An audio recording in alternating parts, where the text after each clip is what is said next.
बड़ा इंपॉर्टेंट फैसला, कुछ लोग इसे तारीखी बताते हैं, कुछ लोग इसे बताते हैं कि जम्मू कश्मीर के अंदर इससे नुकसान भी होगा, लेकिन फैसला क्या है पहले उस पर जरा आते हैं। यूटी के अंदर सरमायाकारों के लिए अब रास्ते और भी आसान किए गए हैं। जो इन्वेस्टर्स आना चाहेंगे जम्मू कश्मीर के अंदर, बिजनेस यूनिट्स का कयाम अमल में लाएंगे, उनके लिए आसानी यह है कि एक तो रजिस्ट्रेशन की जरूरत नहीं पड़ेगी, दूसरी कुल जो 15 एनओसीज नो ऑब्जेक्शन सर्टिफिकेट्स की जरूरत होती थी उसको इंतजामिया ने एक बड़े और अहम फैसले के तहत खत्म करने का ऐलान कर दिया है। इससे दो तरह की चीजें हुई। जम्मू कश्मीर के अंदर सरकार का दावा है कि सरमायाकारी के फरोग के लिए और 370 के खात्मे के बाद जो मरकजी सरकार ने वादा किया था, जो दावा किया था, उसकी तरफ एक बड़ी पेशकदमी है। दूसरी तरफ बहुत सारे लोगों से अब तक जो हमारी बात हुई, थोड़ी देर में इस पर जो ताजर पेशा अफराद हैं, ताजर अंजुमनों के साथ वाबस्ता है, उनकी बात भी सुनाएंगे, लेकिन बहुत सारे लोग इसको ये भी कहते हैं कि क्या जम्मू कश्मीर के अंदर बिजनेस यूनिट्स कायम करने के लिए पहले वो तमाम फैसिलिटीज हैं जम्मू कश्मीर के अंदर, जो रास्ता अब खोला गया है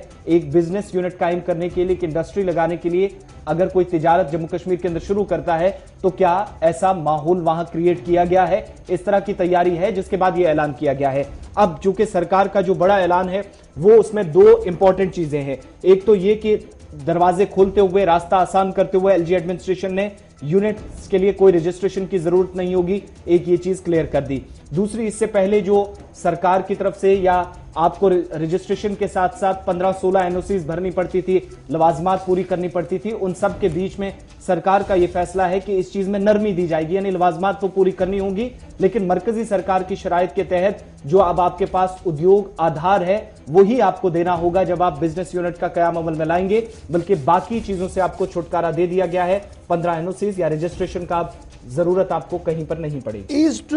डूइंग बिजनेस जो है उसको आसान करने और उसमें और ज्यादा बेहतरी करने की कोशिश लेफ्टिनेंट गवर्नर इंतजामिया की तरफ से की गई है। 15 एनओसीज को लगभग खत्म कर दिया गया है और दो तीन चीजें काफी इंपॉर्टेंट कर दी गई है। एक, पोल्यूशन कंट्रोल बोर्ड की आपकी एनओसी होनी चाहिए, फायर एंड इमरजेंसी डिपार्टमेंट की आपको एनओसी होनी चाहिए, और साथ साथ जिस जमीन पर आप काम करना चाहते हैं, द पीस ऑफ लैंड जो आपके पास है, उस पर रेवेन्यू डिपार्टमेंट की क्लियरेंस होनी चाहिए। तीन चीजें आपके पास होनी चाहिए तो आप अपना काम जो है वो शुरू कर सकते हैं। एक, और दूसरा, इस पूरे मामले में ईज ऑफ डूइंग बिजनेस के मामले पर अब और 2 कमेटियां जो है वो बनाई गई हैं और सिंगल विंडो सिस्टम के तहत ये कमेटियां जो है वो तश्कील दे दी गई हैं ताकि सही तरीके से इंडस्ट्रियल सेटअप लगे। एक, जो with in the unit industrial units लगेंगे उनके लिए एक अलहदा